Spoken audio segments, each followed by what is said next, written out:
This lecture aims to explain the main terms of the building's energy balance. A building, considered as a thermodynamic system, is an open system whose boundary, the envelope, separates internal phenomena from external phenomena and is crossed by fluxes of energy and matter. These fluxes vary over the time. Therefore, the building is a dynamic system not just because the light illuminates it in a different way depending on the location, season and time, but also because there is not a single molecule of its structure that does not continuously change the thermodynamic parameters that affect comfort and energy demand. If we imagine a bucket with holes in the bottom and in the sides, we know that if we fill it with water and we want to maintain a certain level, we need to provide as much water as it loses. Likewise, to maintain a certain temperature inside the building in a cool period, since there are heat losses, we must provide as much heat as it loses, and this is done with the heating system. The holes of a building in winter are the transmission heat losses through the envelope and those due to air infiltration and ventilation. Actually, there are not only losses in the relationship between the building and the environment, there are also solar gains, as if the bucket was placed outside, where the rain helps to fill it. To these gains, the internal gains, which are the heat produced by the occupants, lights and equipment, must be added. In summer, things go in a similar but opposite way, as in a boat with leaks in the hull. To keep the boat floating, water must be pumped out. This corresponds to the building in the summer, when the heat penetrates and you have to pull it out with air conditioning. The penetration takes place through walls, roof and windows, and through infiltration and ventilation. In this case, there are also solar gains, but they now do not help. On the contrary, they tend to increase the temperature of the environment, in the same way that rain would fill the boat faster, raising the water level.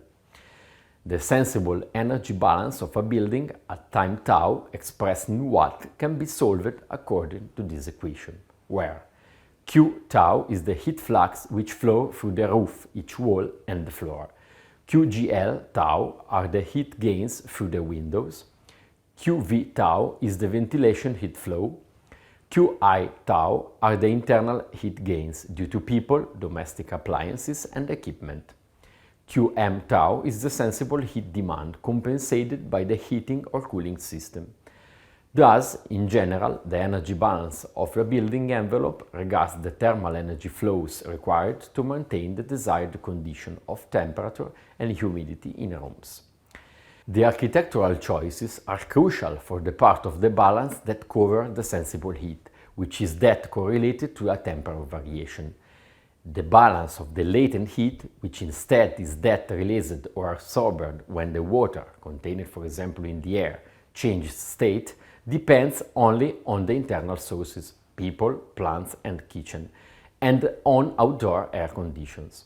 Thus, the envelope characteristics have no influence on it. To better understand the thermodynamic processes involving sensible and latent heat, the psychrometric diagram can be used to represent the most air properties through a data pair, which can be, in example, the dry bulb temperature and the humidity ratio, the dry bulb temperature and the relative humidity, the dry bulb and the wet bulb temperatures. Given a pair of these values, it is possible to read all the others. Therefore, a point marked in the diagram represents the condition of the air at a given place and time. For example, if we cool the outdoor air initially at 32 degrees Celsius and 60% of relative humidity and break it down to 26 degrees Celsius, the resulting process in the psychrometric diagram is represented in the figure. The process is called sensible cooling and is associated with an increase of relative humidity. To cool the air maintaining the same relative humidity value, water vapor must be subtracted from the air, as indicated in the figure, in which about 5 grams of water per kilogram of dry air are condensed. The process is called sensible cooling and dehumidification.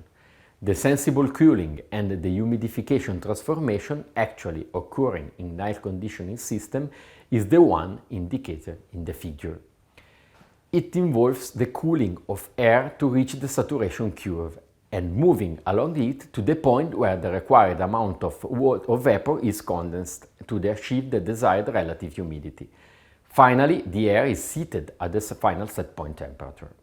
The total heat required to perform sensible cooling and the humidification is called enthalpy, which is equal to the energy that has to be supplied for each kilogram of treated air. By analyzing the psychrometric diagram, it can be seen that in air conditioning, the subtraction of latent heat, which corresponds to the condensation of the water vapor, requires more energy than subtraction of sensible heat, which is related to the temperature decrease.